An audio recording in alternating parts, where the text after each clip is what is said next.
Hi. Let's see. You're probably wondering, number one, why I'm showing Zoom here on this video instead of actually just showing only Zoom with my video in it as opposed to me separate from the video. Well, because there are a bunch of things that I want to show you, and if I turn on my camera in Zoom, it gets a little disorienting because I'm talking to myself like this. So I'm just going to turn off my video. But what I wanted to show you was the whole idea of closed. It's kind of annoying, but Zoom has two ways to refer to those subtitles that appear, which is the topic of this video. And they call it one live transcript, and they also call it closed captions. So you have to know when to use what title to be able to refer to it if you're trying to talk about it with somebody else. So most of the time it's called the live transcript. But especially when you're trying to start it and you're trying to go to their website, you have to know that it's called closed captions. Now, that's important because you're about to see why. If I wanted to start this live transcript, I would first have to go to my website settings, the account settings on the website, and turn it on. I have the button to turn it on right now because I've already made those settings, but you might not have. So let me show you this, okay? First, I'm going to call up my account settings, okay? And you see this button down here called View More Settings? That will take you to the website, okay? So here, let me take you to the website here. I'm going to turn this off. There's the website right there. You can tell that's my account, as that's my avatar there, and you're already in settings. Now, in here, you have to find the little button that turns on live transcript. So the fastest way for you to do that, if you don't know that, is to use your browser's find command. So you see up here, this is my browser's find command because I'm using Safari. If you were using Firefox, your find command, after you hit Command F or on Windows, Control F in your browser, Firefox will appear here. On Safari, it'll appear up here. You should know where that appears depending on your browser. In Safari, it's up there. And you have to look for it under the name that it's used in the website settings, which is actually closed captions. Okay, so there's closed captions there, but the actual title is called closed captioning. So I just looked for closed caption because that covers both closed captioning and closed captions, but either one would have taken you to this selection.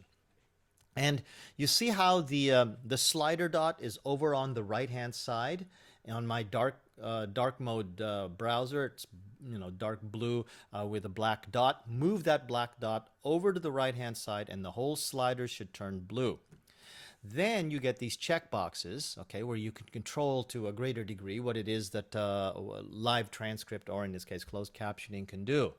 And if you want live transcription services to do it automatically, which is what you want when it comes to live transcripts, okay, you have to check this here, right?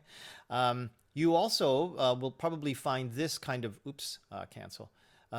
You also will probably find this very convenient to be able to see the live transcript on the right hand side. Okay, so I would suggest you make sure both of these are clicked if they aren't clicked already.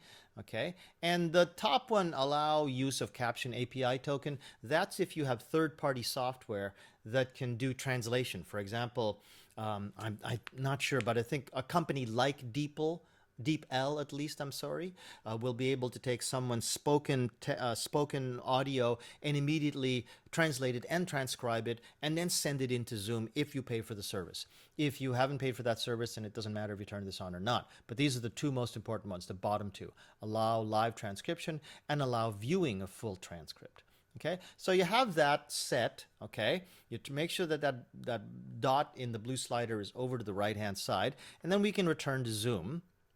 We go back to Zoom over here, and once you set that and then restart Zoom and then you start a meeting, you're going to get a new button here like I showed you before. It says Live Transcript. Now, when you click Live Transcript, okay, you're going to get this pop up from the bottom, and the most important button that you want is right here. It says Enable. Watch this.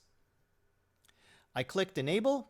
It tells me that I have turned on live transcription, and amazingly, live transcription is actually quite accurate. I'm speaking fairly normally, speaking at my normal speed, and you can see that it's going to make occasional mistakes. Like there was one that I said something and it just mistook it, but it's probably about 98% accurate, maybe 99% accurate, especially if you don't speak too quickly. And also too, um, you gotta have a good microphone. Now, it doesn't have to be this good. I mean, I know that this microphone is probably better than most people's microphones. It doesn't have to be this good, but it has to be good enough so that your voice is clear and it doesn't have a lot of echoes. And, there isn't a lot of window noise coming from the street, or street noise coming from the window, I should say. It's things like that. So the better your audio situation, the better this can do a transcript. Okay. Oh, also too, you see this warning up here, okay, that has been enabled and who can see this transcript. So if you want to know who it is, okay, well, basically it says up there, the account owner and everyone in the meeting can save this transcript and share with apps and others. Now, if you're a teacher and you're about to do a lecture and you're doing a lot of slides over here, okay, this is great. You can actually do the transcript. What you said will be saved to a file, and you can send that out along with the video. Fantastic stuff, right? But if you are running a meeting where there's sensitive information, as was pointed out to me, a couple of weeks ago by one of my friends in the Friday Night Social, that is not something necessarily that you want to have running. You do not want to have a running account of everything people said, because if they're trying to relax, be in a social situation, you do not want to think that you have to be careful about everything that you say. So you do not want this running when people are not in a professional situation, or at least that they know that they're being transcribed.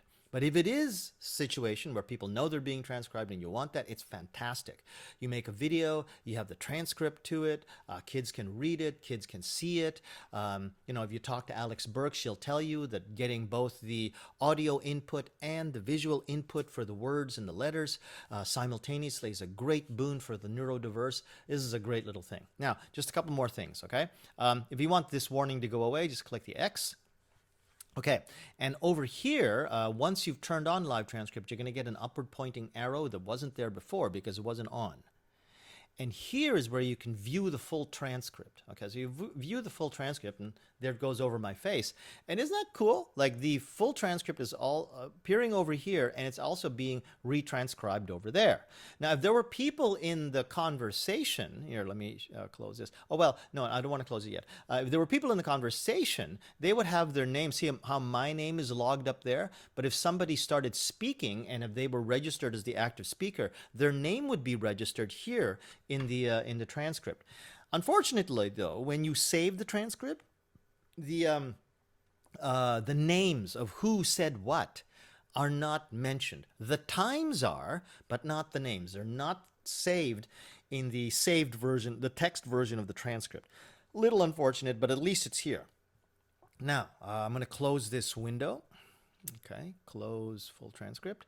And to turn off live transcript, okay, you would just hit disable. But before we hit disable, I just remembered there's one more thing that I want to show you. Okay, let me see here.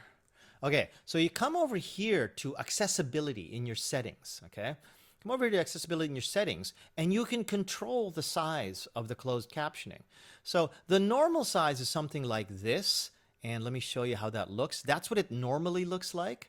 Okay, and maybe it's good enough for you, but again, if you're addressing the neurodiverse and people with visual acuity problems, probably something a bit bigger, like about this, where it was before, is probably something better.